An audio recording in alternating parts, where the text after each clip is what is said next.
Hello everyone, welcome to our webinar today. This webinar is being presented by the Energy Storage Technology Advancement Partnership. The title of today's webinar is Bridging the Gap, How Emerging State Policies Are Making Energy Storage More Affordable and Accessible. And we have a wonderful panel of guest speakers with us today, but before we get to them, I'd like to go over a few webinar logistics. All attendees are in listen-only mode, so your webcam and microphone are disabled. If you would like to submit questions and comments, you can do so via the questions panel. One of our guest speakers will also be asking a question, and the questions panel is where you will submit your answers for today. Speaker bios are available to read in the materials section, and automated captions are available. Finally, this webinar is being recorded. We will email you a webinar recording within 48 hours, and it will also be posted on CESA's website at cleanegroup.org/webinars. And now I'd like to pass it over to today's moderator, my colleague Olivia Tim. Welcome everyone to the first energy storage webinar of 2025. I'm going to give a brief introduction to Clean Energy States Alliance and this work, and then introduce our speakers, and then we'll get things started. So Clean Energy States Alliance is a nonprofit. We're based in Vermont, but we work with states all across the country. We are a membership organization primarily for state energy agencies that are involved in managing their clean energy programs, and we support them in that effort through research and knowledge sharing. Next slide, please. Here are some logos of the states that we work with.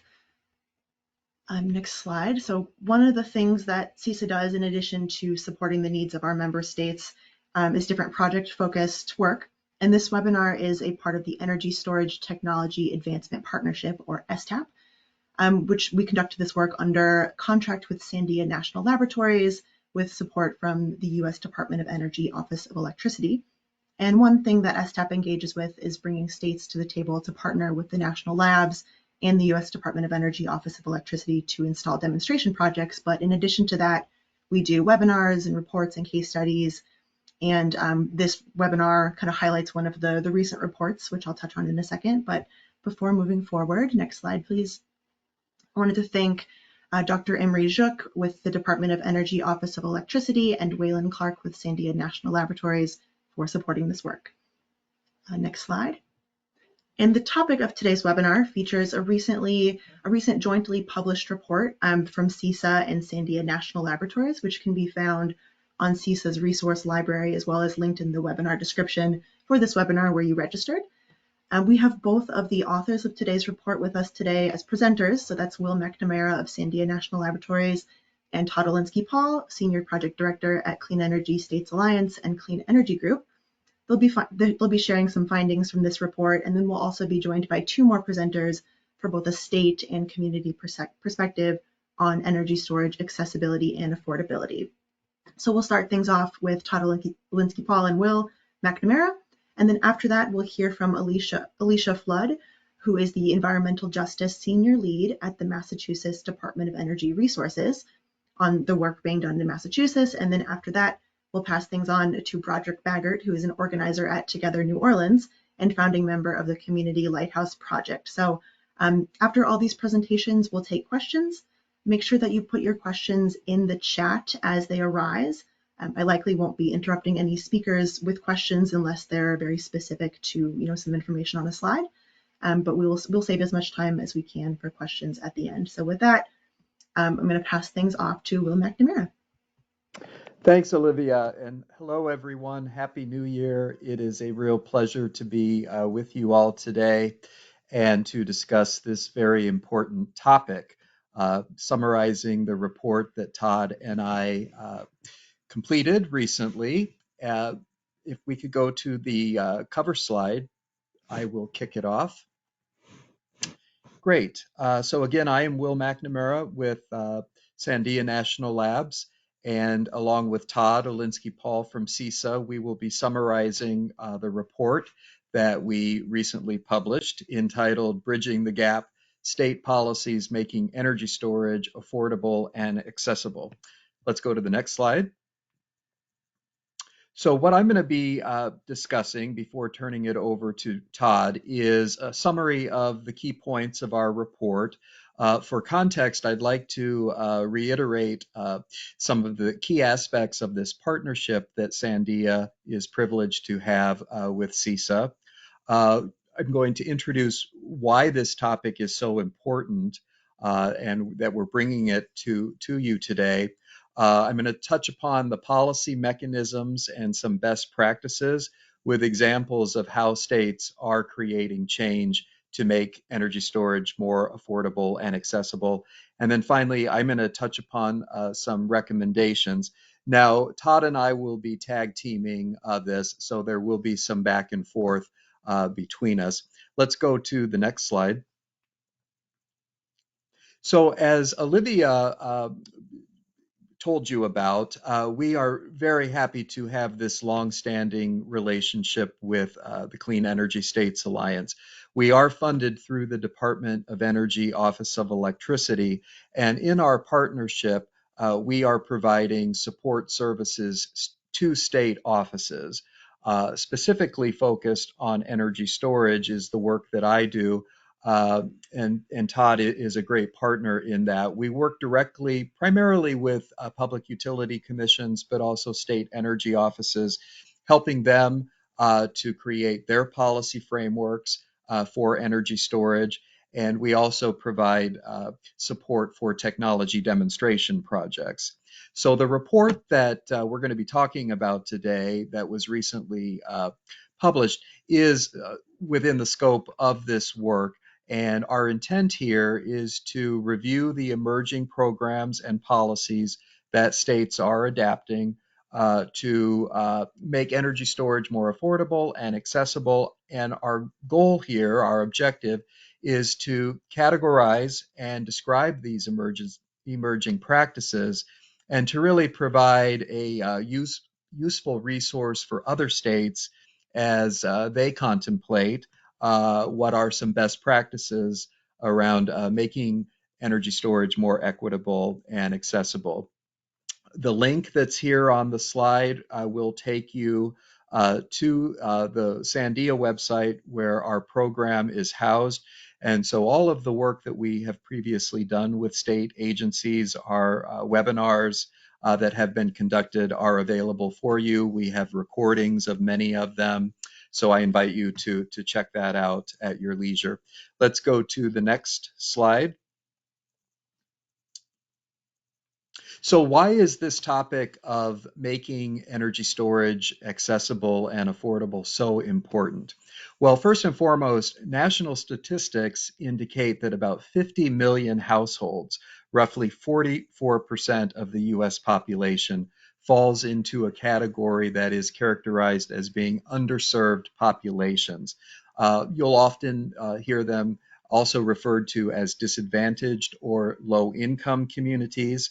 And so this is the audience of customers that we are really attempting to meet and ensure that the benefits of energy storage are extended to these communities. Why that is important is there's a real history here of these communities being negatively impacted by severe weather patterns, which we're certainly starting to see increase, that are associated with climate change, and the results of associated electric grid outages.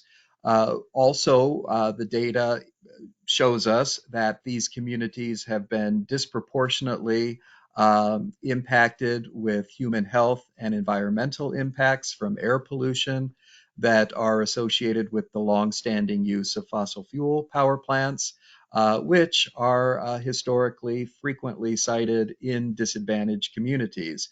So in total, these communities have historically carried a much greater energy cost burden than more affluent communities. And to put this into a real practical example, I offer you this example of Southern California Edison, which is one of the three major utilities in California serving the greater Los Angeles area. They have publicly disclosed that 45% of their residential households in their service territory are located in what is classified as underserved or low-income communities. So if we just take a moment to grasp the significance of that, nearly half of Southern California Edison's service territory falls into these underserved and disadvantaged communities. Now, there are other utilities that we could give as examples as well. So this is not a problem that's unique to California by any means. Let's go to the next slide. So as we are looking to serve these disadvantaged communities, it's our belief that solutions can be found through energy storage deployment and development. And there are multiple examples that we have found and that are available both in our report and on the website link that I gave you that will indicate that energy storage is becoming an increasingly integral tool to deliver numerous benefits to communities. Energy storage is a critical element when we talk about decarbonization and the increased use of renewables to replace fossil fuel generation. So we need storage in order to enable decarbonization. There are other benefits, of course, reducing local human health and climate impacts, easing the energy costs of electricity, increasing community energy independence and resilience. All of that really supports the broader use of energy storage. The critical question that we were seeking to address is how to make energy storage more broadly affordable and accessible so that its benefits can be provided to all customer groups, especially those that have that history of being underserved. And we believe that this question is particularly important for state agencies that are tasked with meeting clean energy goals and or decarbonization objectives. Let's go to the next slide.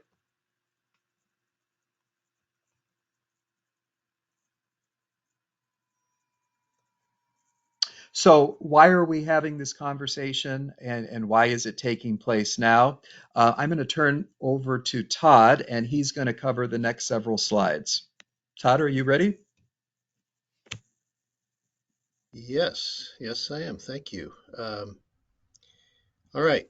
So I'm Todd Olinsky-Paul from Clean Energy States Alliance. Happy to be here. Thank you to Will. We're going to be tag teaming a bit, as Will said. So I'm going to pick up with, what is the real compelling interest that states have to try to make energy storage affordable and accessible? And, you might wonder, isn't it just hard enough already to advance energy storage for those who can afford it? We go through some of the major sort of reasons that states might have an interest and do have an interest in doing this. And those include an overarching commitment to affordable and accessible energy policy, broadly stated, belief in resilience and reliability as a right, a perception that energy storage may at times be the most cost-effective and or fastest solution to real problems, a perception that storage is needed to support larger state energy policy goals, and the understanding that storage is a requirement for a lot of federal funding opportunities. So we'll go through these briefly, if you could advance the slide, please, just so everyone can sort of understand what we're talking about here. So number one, commitments to affordable and accessible energy policy. This is pretty self-explanatory. Lots of states have made such commitments. There are a few examples here. I'll just take one. Let's say Massachusetts, the second bullet there, adopted the Affordable Access to Clean and Efficient Energy Initiative, and that states, among other things, that the aim of it is to help low and moderate income residents access cost-saving, clean, and efficient energy technologies. So these are sorts of overarching kinds of commitments, and they would include, but not be limited to, energy storage. Next slide, please. So the second one here, energy storage and or resilience or reliability is a right. There are states that have taken the position that customers have a right to energy reliability and resilience in the face of increasing and increasingly severe power outages. And in fact, there is something called the Regulatory Compact that um, is sort of broadly defined as the agreement, sort of unwritten, unspoken agreement between utilities and regulators. And the utilities, for their part, agree to provide um, reliable and affordable electricity to all the customers in their service territory. In exchange for that, they get to have a monopoly within that territory and have guaranteed cost recovery. So there is a sort of underlying responsibility to provide reliable power. Now, if that's difficult in some cases, then energy storage for customers behind the meter as a way to ride through outages may become something that the states feel obligated to provide. And so there's an example here. There are others, but California, for example, notoriously has had to go through preemptive electric power shutoffs due to fire risk. And so the California PUC adjusted its energy storage incentive program, the SGIP program, to include an equity and an equity resiliency category. And those were to ensure that lower income, medically vulnerable, and at risk for fire communities were at the front of the line to receive competitive incentives for battery storage. So, in other words, you're going to have your power shut off. You're vulnerable. You don't have a lot of resources. We're going to try to help by trying to make it easier for you to install a battery that could be used for backup power to ride through those outages. The other category here is that energy storage itself may be seen as a consumer right. The example here is Colorado, which adopted a bill that states that customers have a right to install, interconnect, and use energy storage systems on their property without burden of unnecessary restrictions or regulations and without unfair or discriminatory rates or fees. So essentially, a right to do what you want with your own behind the meter, energy equipment and with your home or your business, and that includes energy storage. Next slide, please. So the third category is energy storage as the most cost-effective and fastest solution. We see this more and more where storage is solving real problems. And an example here is Puerto Rico, second bullet, after Hurricane Maria in 2017, which caused months-long outages in Puerto Rico. There were lots of microgrids and distributed energy storage and solar resources deployed to quickly restore power to critical infrastructure such as health clinics and to help them continue to have power despite recurring outages. And more recently, US DOE announced $440 million for residential batteries and solar in Puerto Rico. And this is targeted toward low-income households and those with electricity-dependent home health devices. So again, it's a real-life, real-time problem. How do you keep people who are vulnerable, supplied with electricity when the grid is struggling? And in this case, distributed solar and storage turned out to be a good option. Next slide, please.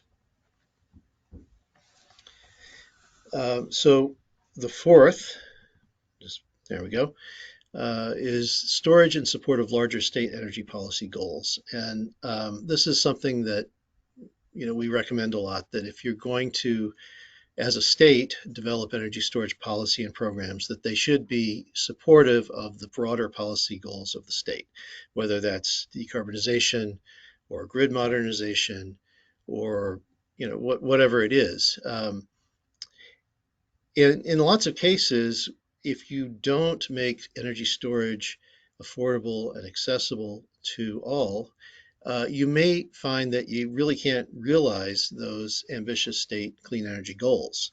And the example here is if you are trying to decarbonize the building sector, which is an important component of lots of state decarbonization plans, It's hard to do that if you're leaving a large chunk of the population behind. And as Will pointed out, that's an awfully big chunk in a lot of places.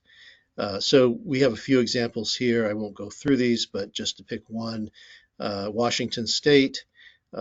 State energy strategy states that a just and equitable state energy strategy is a necessary condition for success. And DOE has recognized this too, saying that achieving 100% clean electricity will require action and coordination from all levels of society. So we can't just assume that if the upper, middle, and upper class adopt energy storage, that everything is going to follow. We have to make sure everybody is enabled to take advantage of these technologies. Next slide, please.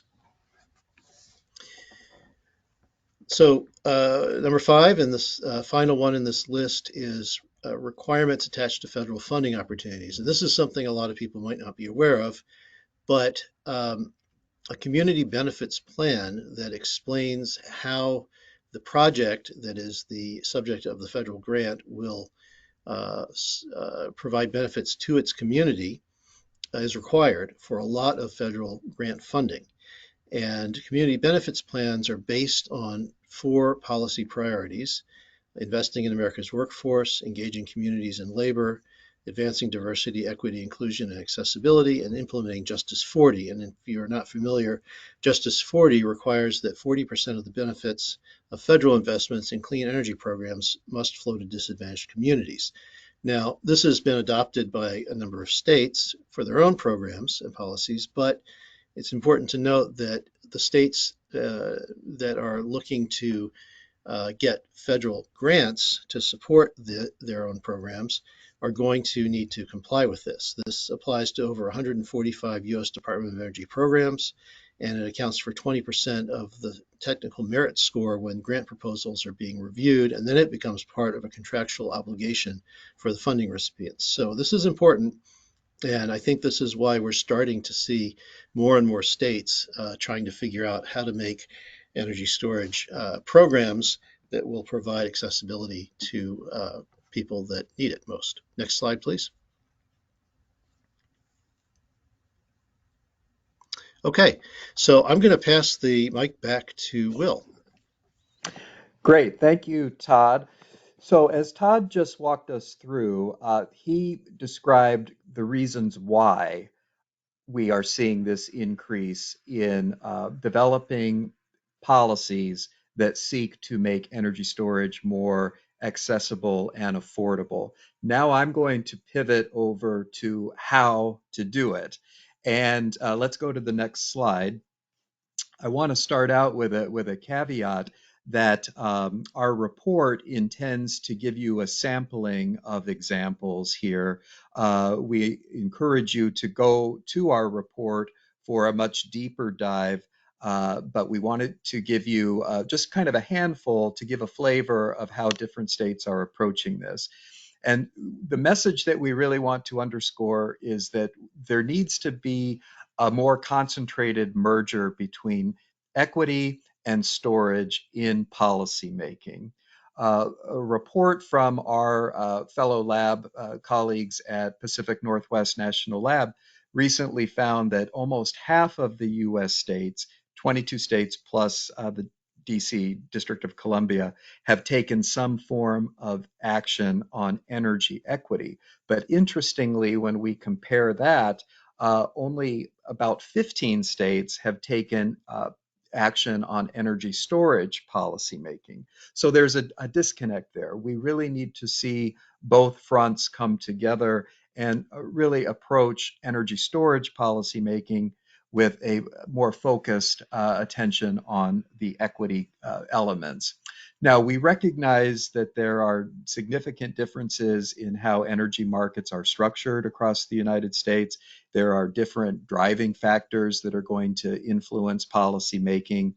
This includes whether or not decarbonization has been adopted as a state goal, whether or not a state is vertically integrated or restructured, the current level of renewables penetration, which really drives the need for energy storage, and whether or not a state is an active participant in a RTO or ISO market. And let's go to the next slide. Again, what we attempted to do is to pull examples from all of these various dynamics to show you some best practices, if you will, on how states are approaching the topic. Now, we do find a number of examples that can be drawn from. We see states developing programs and policies and regulations that are specifically intended to increase the access to clean energy resources. Some of these programs are doing, as I'm suggesting, merging energy storage with equity. Others apply more broadly to clean energy, but they do not call out specific technologies such as storage. But we're seeing these best practices emerge in multiple ways. What I'm going to do is walk through three of them, and then we'll go back to Todd for the balance. The first approach, let's call it a policy lever, is through executive orders and initiatives. So these are approaches that are coming down through the governor in a particular state or other executive order. And in the interest of time, I won't go through all of these examples on the screen.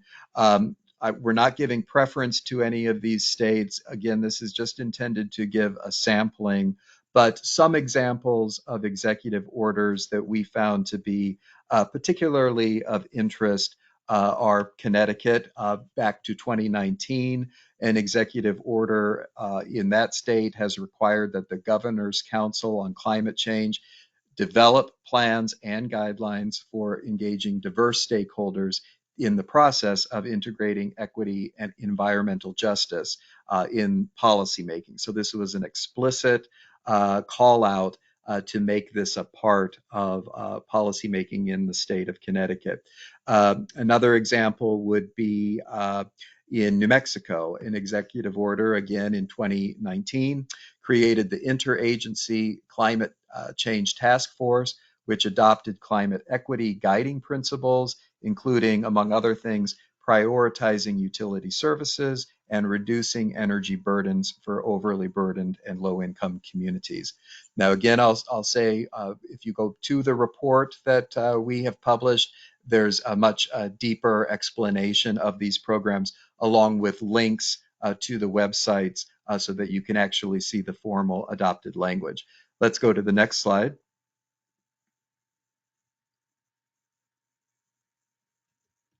The next policy lever that we identified is through legislation. So obviously coming out of the legislative branch within particular states. There have been some really significant pieces of legislation that we found that we think are important to be aware of. In Colorado, last year, 2024, Senate Bill 24207 expanded access to community solar gardens by guaranteeing that 51% of the solar gardens built after 2026 are reserved for low-income qualified communities. This law further requires that the community solar capacity that investor-owned utilities in the state are making must be available to customers and must be paired with energy storage. So that's an explicit call out to combine storage with solar and making it available to low-income communities. A very large piece of legislation is found in Illinois back to 2021. The Climate and Equitable Jobs Act of 2021 directed the Illinois Power Agency and the Department of Commerce and Economic Opportunity to expand priority access to the clean energy economy for disadvantaged communities. Among other provisions in this legislation, the Act established an accountability system that includes minimum accessibility standards, a new category for energy equitable contractors, and the monitoring, reporting, and training requirements associated with these provisions. So Illinois, very sweeping piece of legislation that is making energy equity a high priority. The other example here is from Washington, Again, not an exhaustive list, much more details in our report. Let's go to the next slide.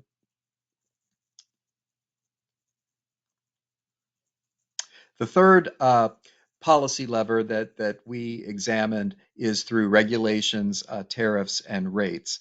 So obviously direct impact on customer prices and achieving more equitable provisions through that rate making process. There were three examples that I'd like to highlight for you. First is from Colorado. The Colorado PUC issued a revised tariff for its net energy metering program, and the restructured tariff is specifically intended to incentivize solar plus storage systems and home electrification measures while making rates more affordable for all. And so the tariff specifically has a carve out for low income customers, residents living in disadvantaged communities, and residents living in what is classified as Indian territory to really intend to achieve cost reductions for these communities. Minnesota is another example. As part of the Xcel Energy rate increase proceeding, the Minnesota PUC established or found the experience through that proceeding. It was a rather unique dynamic in that a advocacy group known as the Just Solar Coalition had a pretty significant role in that rate case proceeding for Xcel Energy. And the findings that were done through independent local news coverage was that having the involvement of this advocacy group resulted in a much smaller electricity rate increase for Xcel Energy. So you can certainly look at this from different vantage points, but from the standpoint of disadvantaged low-income communities, this advocacy group was successful in putting a cap onto rate increases that they would have faced otherwise. And finally, in the state of New York, the Public Service Commission established a 35% carve out for disadvantaged communities within the state's established procurement goal of obtaining 6 gigawatts of energy storage. So, put into other words, as the state seeks to increase its deployment of energy storage up to 6 gigawatts, there's a specific carve out that the percentage of deployment in this pursuit must be applied to low-income communities. And that is going to be part of the approval process that's being conducted at the New York PSC. So as projects come for approval, they're going to have to demonstrate that a certain percentage of the deployment is being applied in those areas. So let's go to the next slide, and I think I'm going to hand it back to Todd to continue talking about other policy levers. Thanks, Will. So I'm going to continue where Will left off. I'm going to go fairly quickly because we have two more speakers and I want to make sure they've got time, and I want to make sure we have time for questions and discussion. So for those of you who have been asking, yes, these webinars are recorded and it will be posted in a few days or less. So if you want to look at the slides or review the webinar itself, you'll be able to do that. Continuing the sort of best practices and policy levers, there are lots and lots of incentive programs that have arisen in various states. I'm only selecting two examples for each of these just in the interest of time, but there are many. So, I mean, one is the SGIP program in California, which is the best funded and probably the longest standing, which has carve-outs and adders, and this is almost entirely to support energy storage deployment. And it has carve-outs and adders for projects in disadvantaged and low-income communities, and as I mentioned before, vulnerable households in fire-prone areas. The Connecticut Energy Storage Solutions Program, which is an excellent one, includes a residential equity adder, also applicable to multifamily low-cost housing, affordable housing. So That's interesting. And then there are a number of other provisions, such as low-cost financing made available from the Connecticut Green Bank, direct payment option to de-risk loans, and a commitment to Justice 40. Next slide, please. I did mention that some of the Justice 40 precepts have been picked up at the state level, and that's one example. Another set of examples here of utility planning requirements being used to advance affordable and accessible energy storage. These examples, Michigan Department of Environment, Great Lakes and Energy, or EGLE as they call it, it is providing environmental advisory opinions to the Michigan Public Service Commission, and that includes climate and environmental justice impacts, and the PSC then incorporates these opinions into its integrated resource planning, and that integrated resource planning is what utilities go through in collaboration with regulators to plan out their investments. So, and what they're going to do going forward to meet demand and so forth. So that's an interesting way to go about it. And then in Oregon, we see that distribution planning being done where the guidelines are aligned with state and local equity goals and incorporate these considerations into the distribution system investments. And of course, a lot of storage is connected at the distribution level, and so distribution planning is another important mechanism. Next slide, please. And then we have energy efficiency and electrification. I think this is my last slide in this section. These are newly emerged sort of policy mechanisms. I'll take them one at a time. The energy efficiency model really emerged in Massachusetts. And basically what was achieved there, and we had something to do with this, is that Massachusetts incorporated battery storage into something called Connected Solutions, which was part of its 3-year energy efficiency program. And it had been, Connected Solutions had been a thermostat program whereby customers could enroll their thermostats and have them turned up or down as needed to respond to peak demand for electricity. Mostly involved turning them up during the winter to reduce the load from air conditioning. I'm sorry, during the summer to reduce the load from air conditioning. Adding batteries into that meant that batteries were now an eligible technology, efficiency technology in Massachusetts, and that customers would then be able to qualify for zero interest mass save heat loans, which are available for any efficiency purchase that is covered under the efficiency program. This battery model, this storage model of incorporating it into an efficiency program, it spread then to Rhode Island and Connecticut and New Hampshire, and the design has been emulated in other states. The other interesting model is to combine energy storage with electrification efforts. This is also happening in Massachusetts. There's a pilot program that was just recently launched by Massachusetts Cape and Vineyard, and that's the, I'm sorry, Massachusetts Cape Light Compact, and that's the Cape and Vineyard electrification offering.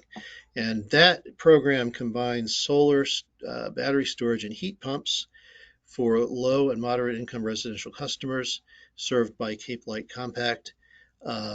Some of those customers will receive free batteries, others will receive a large incentive to install batteries.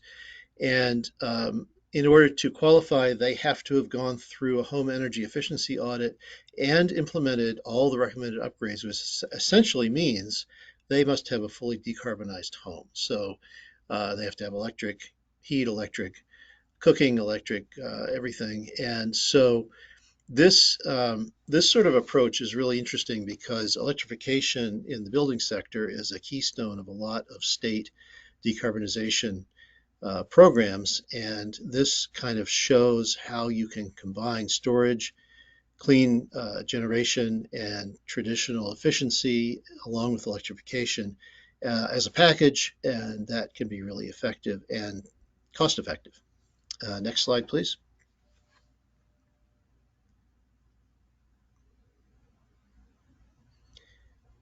Okay, so I'm going to turn it back over to Will for the start of the recommendations. Yes, and I think in the interest of time, because we really want to give our guest speakers ample opportunity to present their material, let's consider this a teaser, if you will. We really want to entice you to go to our report and see a deeper discussion around these recommendations. But in our report, Todd and I lay out a series of recommendations for policymakers that could be considered to really move this issue forward and start addressing affordability and accessibility for energy storage in a very tactical way. And so in our report, we discuss capacity carve-outs, so explicitly building into procurement programs a percentage that must be devoted to disadvantaged communities. We talk about incentive adders, which is offering for income eligible participants that states consider adopting a separate reserved capacity block and an additional incentive adder that is applicable to these communities. We talk about front-loaded incentive payments and increasing overall accessible financing for these projects. So again, hopefully we've piqued your interest. I presume that you're very interested in this topic because you're here with us today. So for the deeper dive on the recommendations, please download our report. Todd, I don't know if you had any additional comments on the next slide that you want to cover before we introduce our guest speakers. Yeah, I don't want to belabor this, and I agree we need to reserve more time. I'll just note that there are several more recommendations, um, and I'll encourage everybody to check out the report. And so, with that said, I will now turn this over to Elischia Fludd from Massachusetts. Thanks so much, Todd. So when we have the slides up, we'll go ahead and get started. As that loads, as Todd mentioned, my name is Elischia Fludd. I am the Environmental Justice Senior Lead at DOER, and I really focus on incorporating and supporting environmental justice and its principles throughout the agency. And today I'm going to focus on the nuances of some of the things my colleagues and we think through on an ongoing basis for our efforts in planning for and implementing battery energy storage. Next slide, please. So first I'll provide a brief background about DOER so that you can get a sense of how we actually view ourselves when it comes to advancing clean energy. We've been thinking a lot about it and want to make sure that we present ourselves in a way that helps you understand how we move forward in the way we think about things. And then I'm going to follow that with some insights into how we are expanding progress. And I will then move into providing a high-level overview of what I like to call zooming out to apply within. And then I'll conclude with some key factors that we're seeking to use to craft the path towards success before sharing my personal contact information. Next slide, please.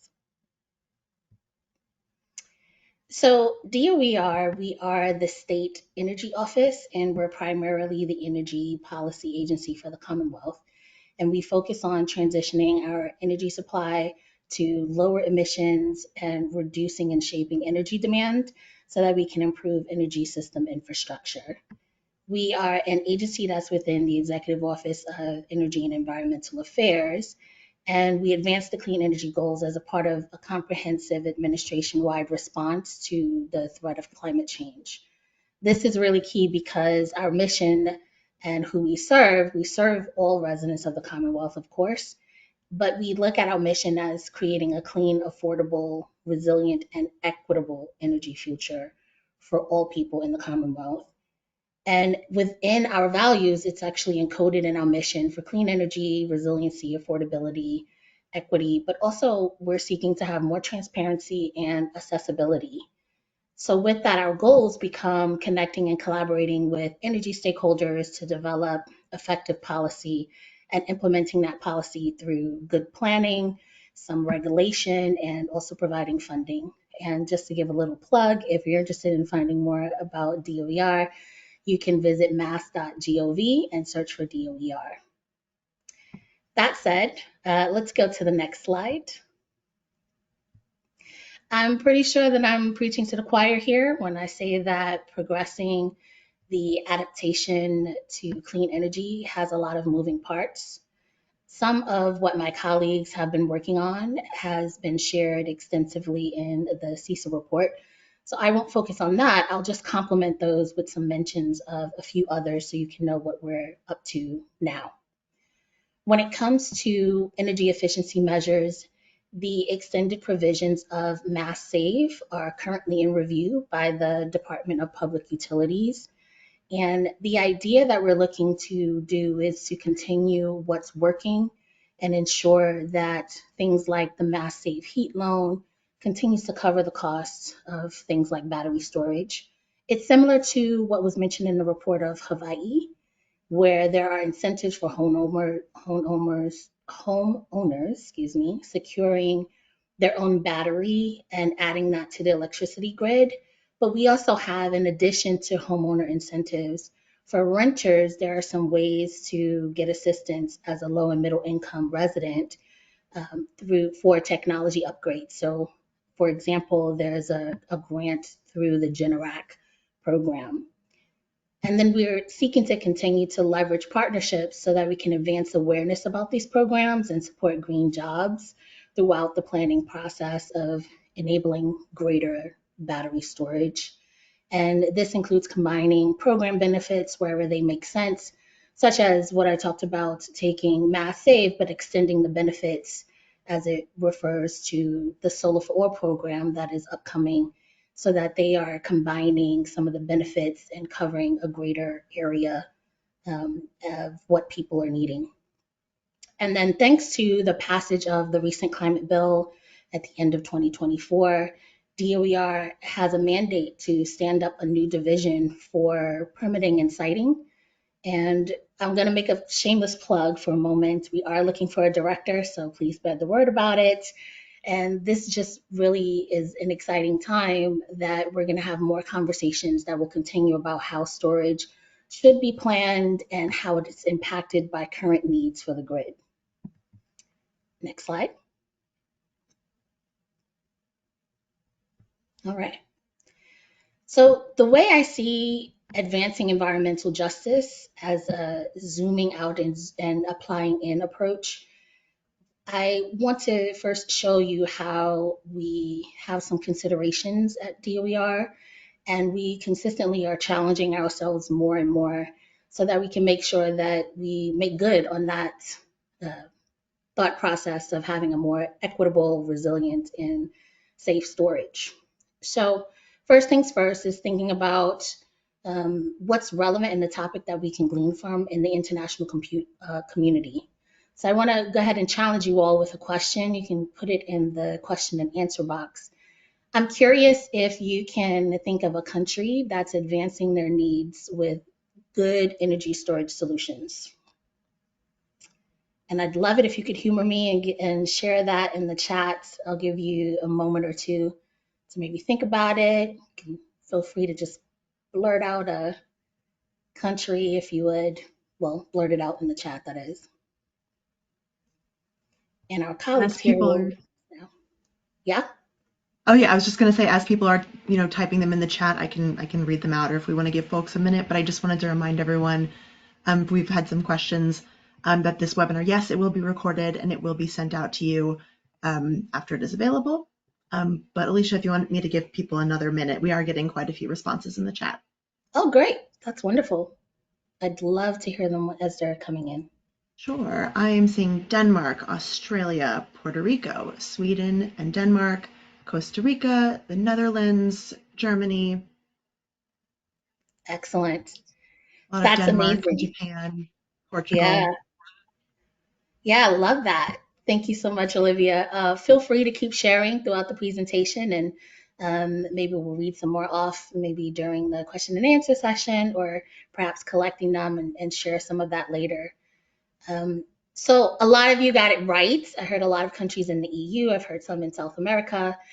One country that's scaling tremendously fast is China. And they seem to account for, at this point in time, more than half of the world's energy storage.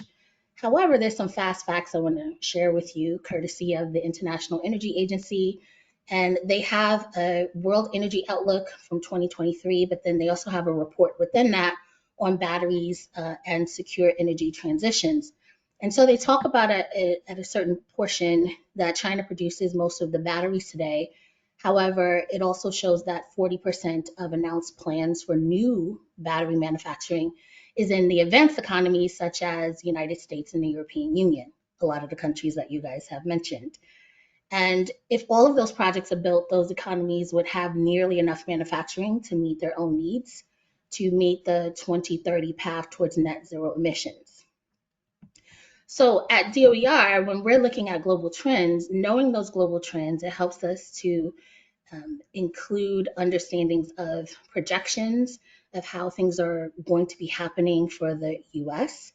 And then we can look throughout the US to see what states are doing to compare what would make sense for our particular region. And then once we look at the region, which is a natural progression, it then helps us understand where our existing relationships are likely to be heavily influential, but also for us to think about, are there regions adjacent to ours where some challenges provide good lessons learned for our regional needs? And certainly the CESA report is one of the ways you can get that kind of information. And I also want to make it clear that we also have to keep in mind that with the more nuanced trends that affect our particular state or your state, if you're thinking about using this type of paradigm, you can just try to make sure that you understand greater what the on-the-ground impact is. And with that, that leads us into my next slide. So in order to achieve that on-the-ground impact, we all know that it takes a groundswell. So I want to actually focus on some considerations that we take and that I'm hoping that you will take as well when trying to create that groundswell. So there are some pathways to success that are through what I like to look at as an intentional continuum of stakeholder engagement, public education, monitoring, evaluation, accountability, and learning, or MEAL for short. And I'll briefly expand on some of the keys to making meaningful progress on these. By no means is my list exhaustive. And so I also would like for you to note that you can start anywhere on the looped continuum, since they all will eventually feed into each other. I'm going to take what may be a less conventional method and start with the MEAL itself: monitoring, evaluation, accountability, and learning. So creating a policy that goes along with a MEAL plan provides a launching point for what would then be your stakeholder engagement, since your MEAL should include things like what you want to measure, the milestones for progress, when, how, and what to communicate to stakeholders, and ways to identify and incorporate lessons learned. And then stakeholder engagement can include some level of public education about the topic that you're focused on that directly feeds into the policy or program design. So having interactive sessions, such as what in a small way was demonstrated today, where we focused on knowledge exchange, it can help to create some of that buy-in that you're looking for, provided that the information is relevant, transparent, and accessible. It's a two-way street. So keep in mind that nuances happen, and consider leveraging partnerships across sectors where energy is relevant for diverse stakeholders in order to widen some of that buy-in. So those are just some of the ways that my colleagues and I challenge ourselves to think through things, and I'd be interested to know what some of you incorporate as you're going about your work. So definitely feel free to contact me to expand the conversation. And with that next slide, here is my contact information. Also feel free to find me on LinkedIn. And my final slide is a thank you. So now I will be handing things over to Broderick Bagert, who's going to be talking more about the community aspect and giving us some more insights there. Broderick?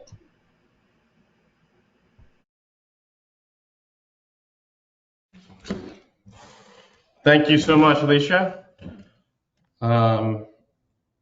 Just let me get my system sharing here. Great. Well, thank you all for your interest for that report. It is a kind of exciting and strange thing to see something that didn't start with a set of policies, but it started with a real human experience, become a reality on the ground and start to get us into conversations like this one.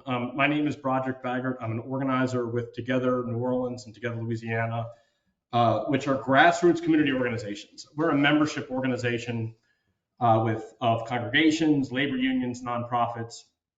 We work on a whole range of issues. We're probably more likely to be working on things like fixing potholes and getting, living wage jobs than fancy, complicated energy systems. Unless you know how difficult it can be to get a pothole fixed in New Orleans, then you realize, maybe they're not that dissimilar. We also face a lot of disasters. In 2012, I was a parent for a total of 5 days when Hurricane Isaac came through. It's kind of a minor storm. My son had jaundice, which is not that big of a deal. You don't have enough bilirubin. You need to be put under a light bed. And he would have been hospitalized just for precautionary purposes, but there was this storm in the Gulf. And so they sent him home and gave me a really, significant light bed. And he started getting better. Light beds are great, except when the power goes out. So, my brush with the need for resilience was in the middle of an eye of a hurricane, a 6-day-old baby in one arm and a light bed in the other, looking for neighbors who had a generator, which we found. That wasn't the first time we'd been through it. I'd lived through Katrina. My family's house was destroyed, along with 90% of the city's residents of New Orleans. We've been through it again and again and again. In fact, power outages have become the leading cause of disaster-related death in Louisiana, as they are across the Gulf Coast. There's the freeze that is on its way right now won't affect New Orleans, but it will affect North Louisiana, and we're very concerned about that. This is the sort of map of where power outages hit most intently, and you see the Gulf Coast, we're sort of at ground zero, but we're not the only ones. Very cold places also are hit. Power outages caused 19 of the 31 deaths in Hurricane Laura in 2020. About 700 people died in Texas in the winter freeze in 2021. 30 of the 36 deaths in Ida. And 2 people died in an outage that didn't even make the news. It was just a regular thunderstorm.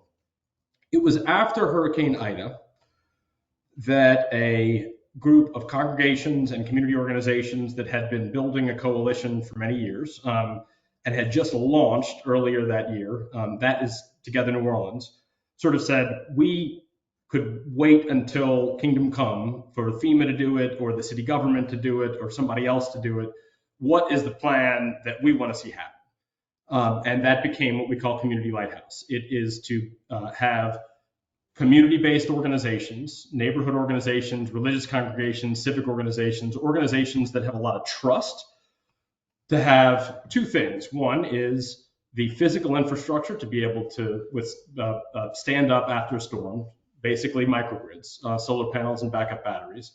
And then second, they build a team that has a response plan. So the Those teams have a specific area and a piece of turf.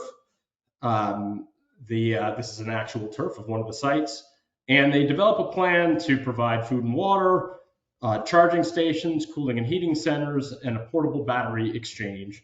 All of this is built upon regular outreach that happens at least once a year, so that there's the trust and knowledge of what people need in the community. Out of this, we developed our own resilience metric, which is that we wanted nobody to live further than 15 minutes away from a community lighthouse. First, that was a goal for the city, and now that we've sort of expanded that to the rest of the state. For rural areas, we're saying it's a 15-minute drive. This is a slide from a meeting with about 1,000 people that we did in June of 2022. So from August of 2021, when Ida hit, to June of 2022, we developed this vision and mainly realized this is not pie in the sky. It's not futuristic. It's just a construction project. We need to have one of these in every neighborhood, and had this big meeting where we sort of painted this vision. We had won the support of several different elected officials and raised some funds, which I'll say more about. But the idea was, first, we expand the network, we build that infrastructure and train the teams. We launched this pilot phase of 24 sites.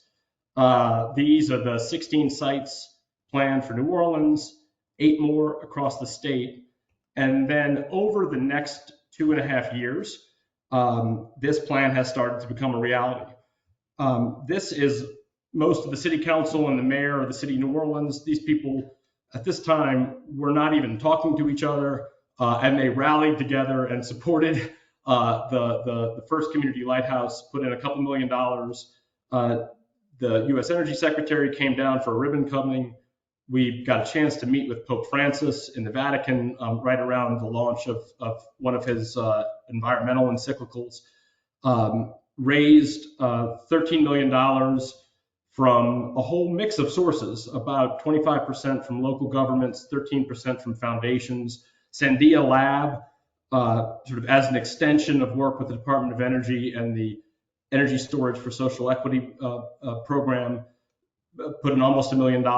And then private financing, especially around bridge loans, was about 1/3 of the funds, and a congressional allocation of $3.8 million.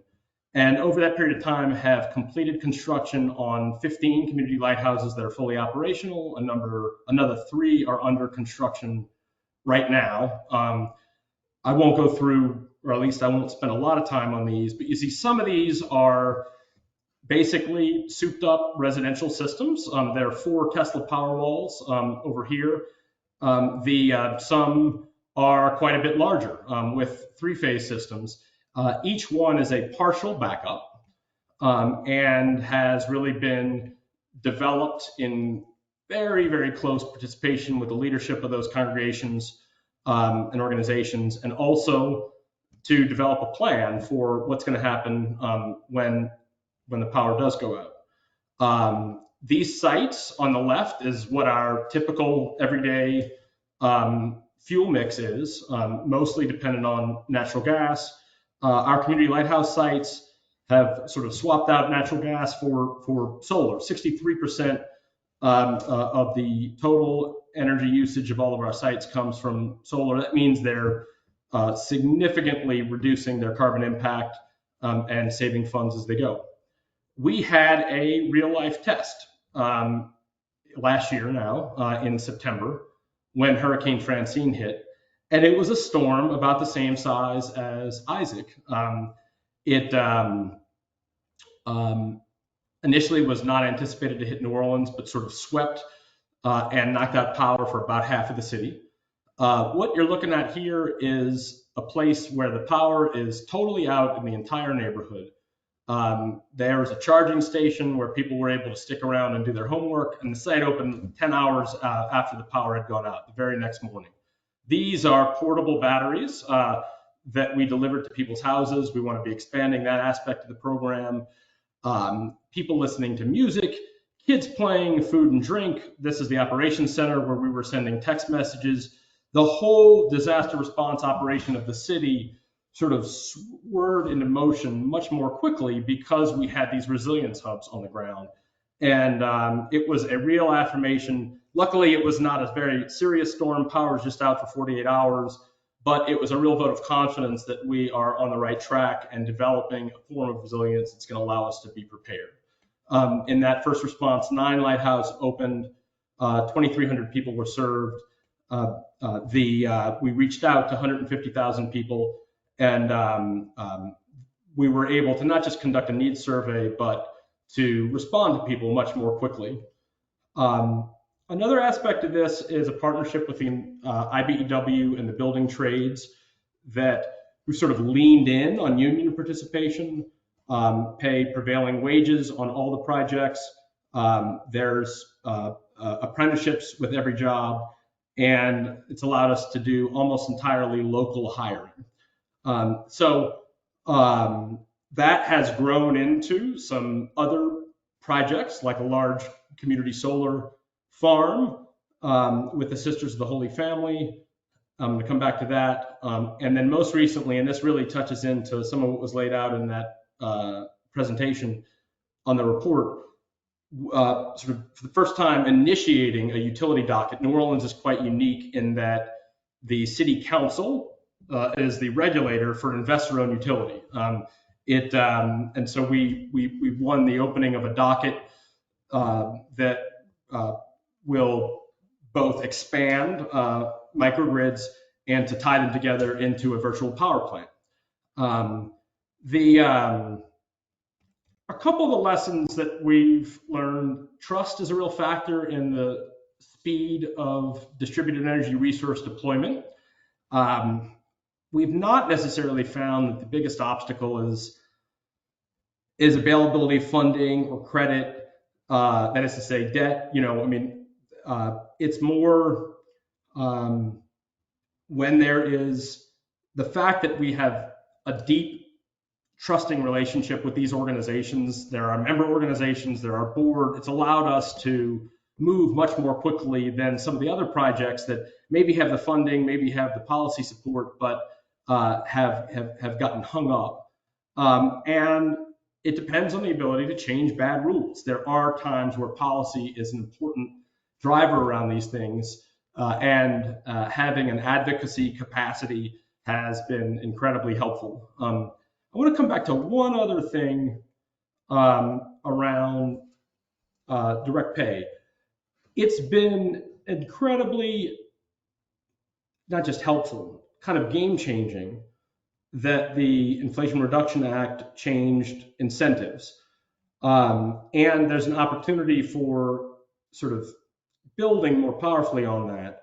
Our average rebate so far on the projects we've done is 44%. That's 30% as a kind of baseline, 10% when a community is an energy community. And then we've gotten a low-income bonus adder on 53 projects. That includes some that have already been developed and others in the pipeline. So, between 40 to 50%.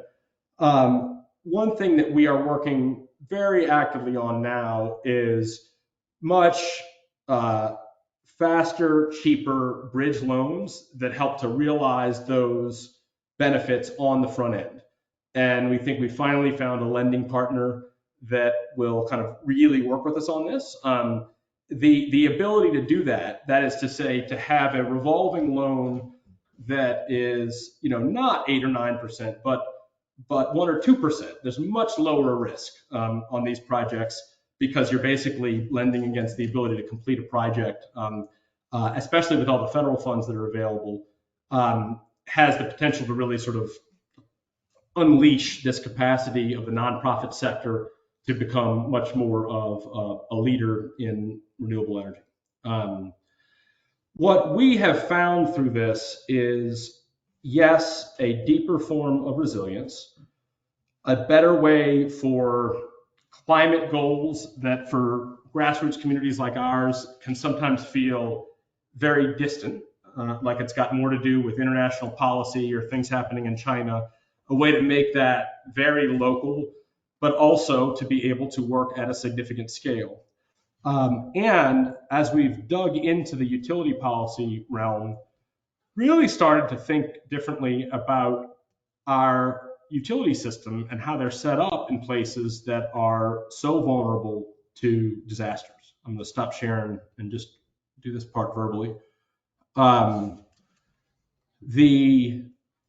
We would not, we think, build our utility systems the way we do if we were starting over again. We would not build power generating plants hundreds of miles away from where it's going to be used and convey that power on, I'm looking out the window, basically wooden sticks, wires strung up on wooden sticks, because every single mile that electricity needs to be conveyed in that way is a potentially deadly vulnerability. We would try to build as much of the generation as close as possible to where it's going to be used, because we would understand that every single mile you go is increased cost, increased burden on ratepayers, and increased vulnerability to disruption and disaster. Having the policies that allow us to max out local clean energy in the form of solar that's battery tied so that it's more reliable, and expand that as broadly as possible, have it be islandable, and tied in with the grid. So this is not just happening behind the meter. It is behind the meter, but it's also able to be used to the grid. And then, for the whatever we can't get out of generating the energy in a clean way and locally, we convey hundreds of miles using the system we have. I mean, that's sort of the animating vision that we're working toward, and it's one that increasingly we don't think is pie in the sky or impossible. We think we're like seeing it happen around us. So the practical things that we've learned through the partnerships with the Department of Energy Lab, through the pilot phases, has really given us a sense of confidence that in some ways we've got something to offer. And by we, I mean non-expert community people who have mostly been operating out of what seems to make sense. There is a role for those communities to play in creating the political will and the political space to not depend entirely upon the interests or points of view of the incumbent utilities, of government officials, of consultants, but to create a vision ourselves that, once you look into it, you realize has had a lot of studies and a lot of expert support, but has not had enough sort of implementation on the ground. And so that's what we're hoping to, bring to the Louisiana community, but also more broadly. It also has just been incredibly meaningful to work at the level we do, which is like neighborhood by neighborhood, very grassroots, and to be able to learn from and get the expertise of groups like this one, and to see how we both benefit, but also can help to contribute to conversations that are happening more broadly. So we appreciate the opportunity to present and really commend the authors of the study on the report, and helping to see how what we're doing here fits into a larger national context. Thanks. Okay, thank you. Thank you to all of our presenters. I'm now going to ask all of our presenters to come back on camera so we can get to some of our Q&A. All right, and I think we have everyone but Will back, but I'm going to start with a clarifying question that was asked earlier in the presentation during Todd and Will's section. Someone is asking if you can please clarify how low and moderate incomes are defined in some of these programs and policies, and kind of a two-part question. With that, do you have any data on the number of households within those low income brackets that have actually installed solar and storage based on these policies, kind of speaking to the effectiveness of and the use of some of the low income policies and programs? Todd, do you want me to go first? Yeah, go ahead. Yeah. Okay. Well, and Todd, you may have a different perspective on this, but my observation is that the definitions are going to differ state by state. So, there is not a universal definition that I'm aware of that applies across the board. I think that most definitions will approach it through a calculation of the energy burden and how that is borne by specific communities. But I am not aware of any metric that is adopted across all states. Todd, are you? No, as you said, there's lots of different ways to kind of think about who would qualify, and sometimes it's income, sometimes it's living in a certain area or being in, you know, uh, in a historic, environmental justice community, for example. One thing I would point out though is that, and we for some reason we didn't include this in the presentation, but New York has done something really interesting recently, which is that they have a very large, ambitious energy storage procurement target, and they just recently um, put out a ruling around that.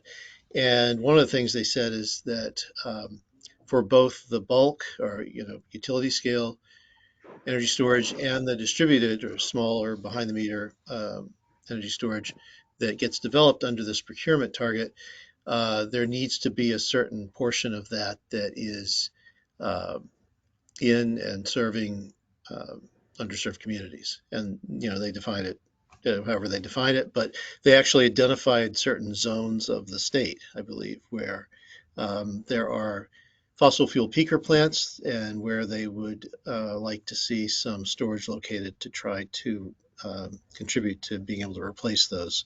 So, and those are emitters of local pollutants that cause all kinds of environmental and human health damage. So, really interesting stuff.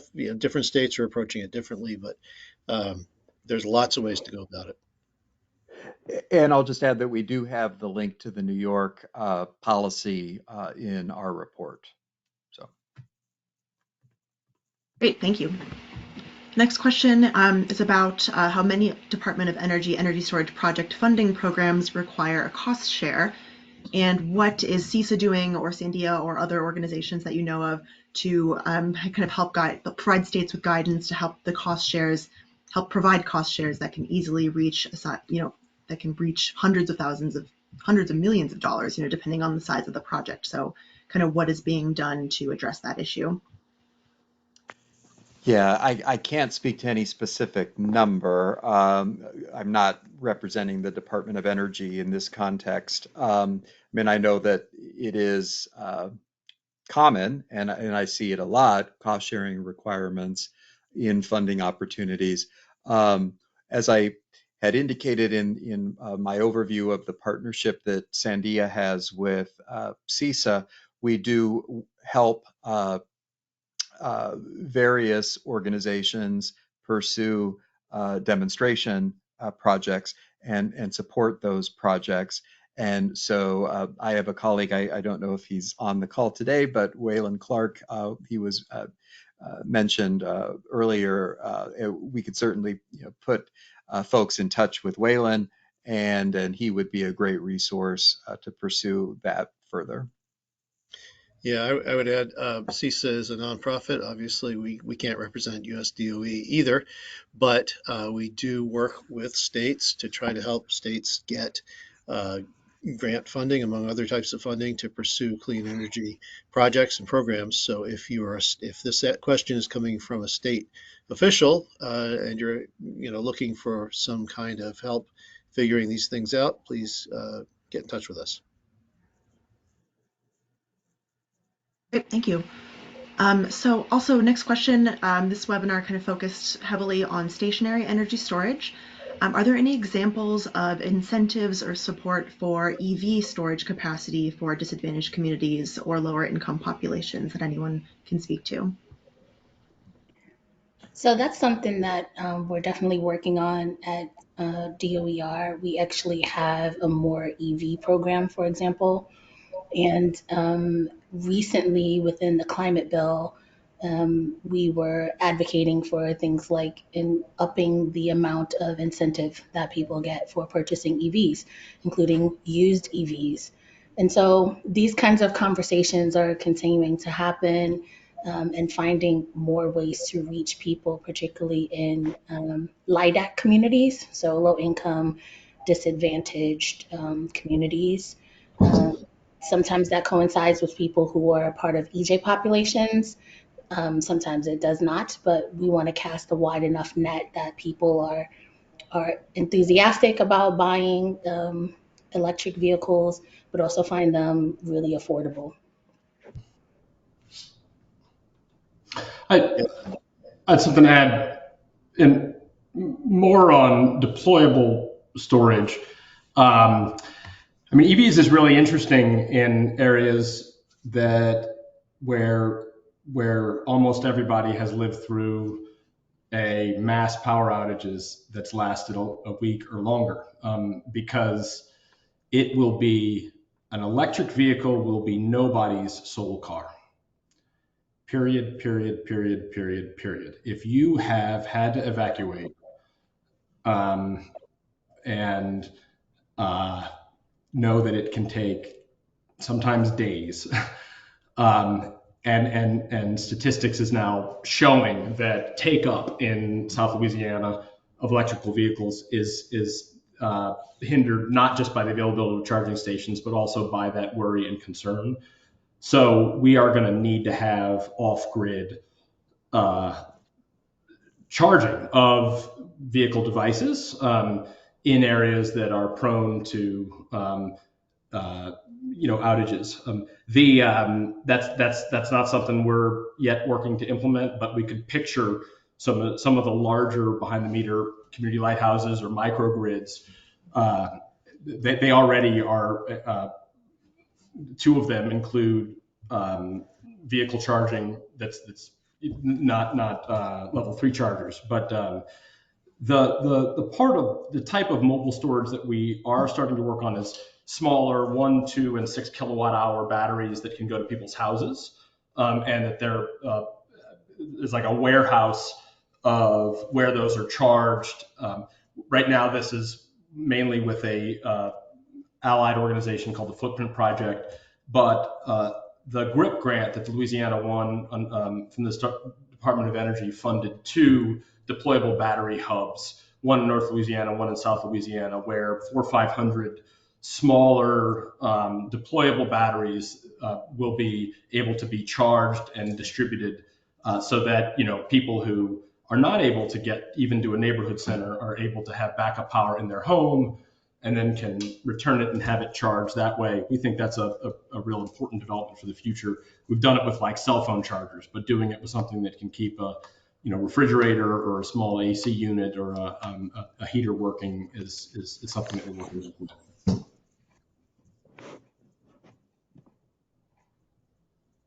All right, thanks. Next question. This is from someone who says they've been running into problems routinely where the distribution systems serving disadvantaged neighborhoods are antiquated and have very limited capacity for electrification and or the addition of solar, and upgrades to these sections of the grid tend to be lower priority. Expediting upgrades for specific solar or electrification projects are prohibitively expensive for project owners.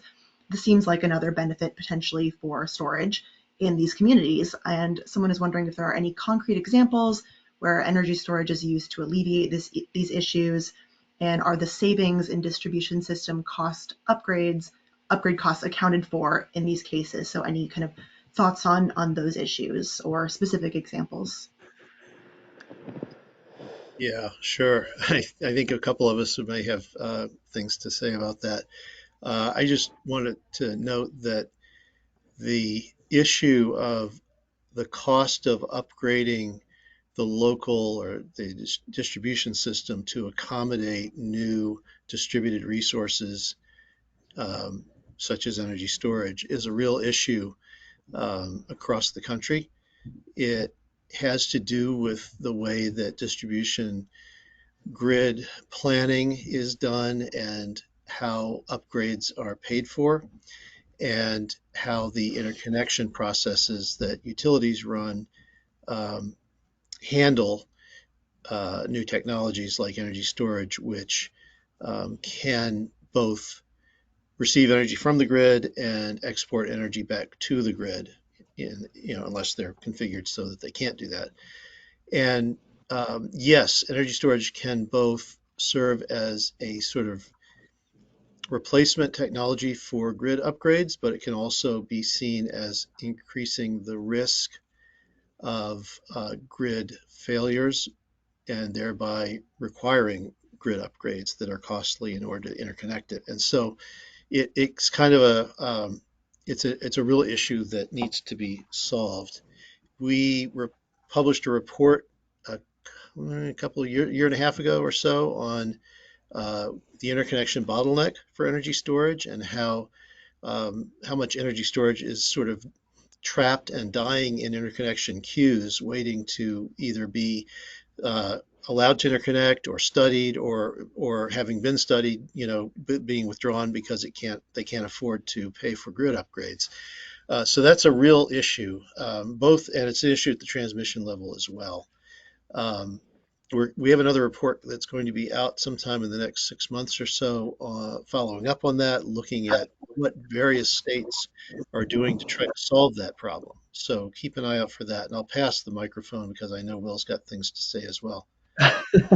Well, just real quickly, what comes to my mind is within the subject of the interconnection queue backlog and reform efforts.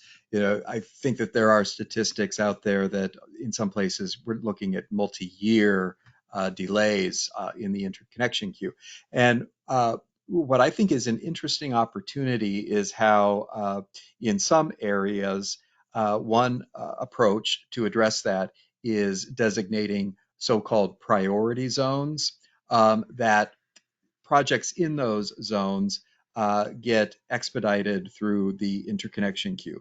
To me, it would seem there's a great opportunity to examine the potential for disadvantaged communities, underserved communities to fall within that definition of a priority zone, and therefore expedite the process to get storage projects built in those locations. I can't give you any examples of where that's taking place today, but conceptually, I think it's a very interesting idea.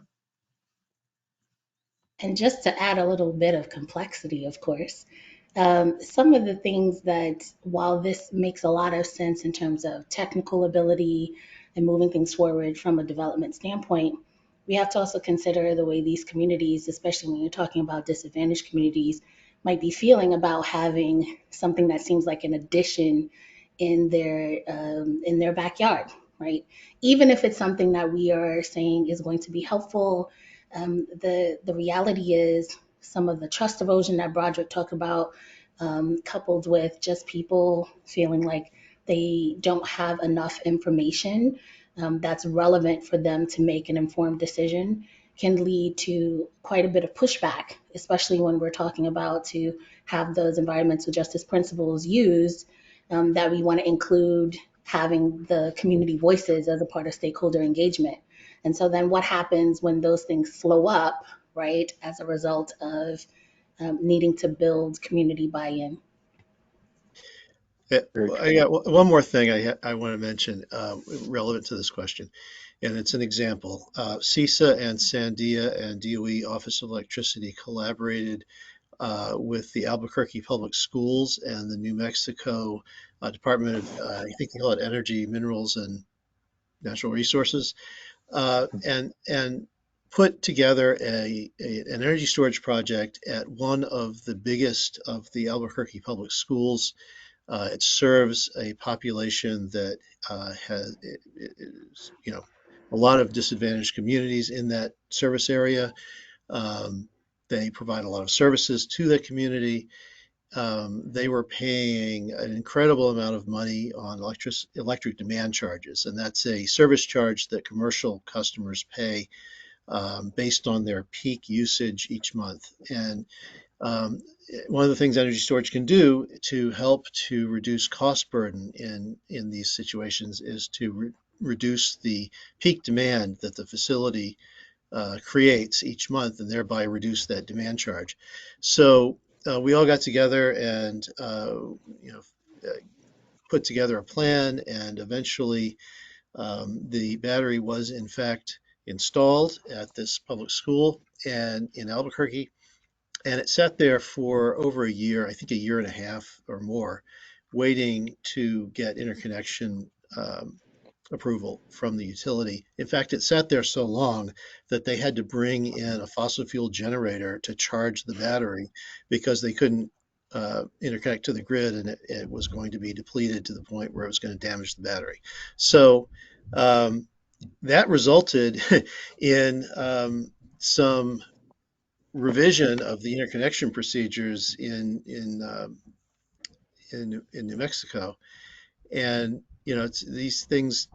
Unfortunately, sometimes you got to go through this kind of thing in order to really see what the real implications are of some of these processes that were, to be fair to the utilities, developed before energy storage was something that they had to deal with. So, it's a new technology to them, and it means that there's a lot of regulation and a lot of interconnection processes and so forth that need to be updated.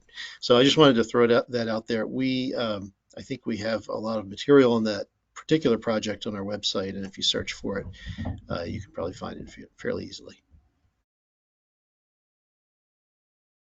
Right, it does look like we are just past the time for the webinar, so I want to thank everyone for submitting so many questions and apologize for not being able to answer all of them. Please feel free to reach out to the folks specifically if you have questions that you'd like to get answered. But otherwise, I'm going to pass it on to Zareen, and once again, thank you to our presenters for sharing today. Thank you. Thanks again, everyone, for attending, and thanks again to our presenters. We do have a few upcoming webinars, both to do with battery storage. We've got solar and battery storage to support community preparedness and disaster response on January 15th.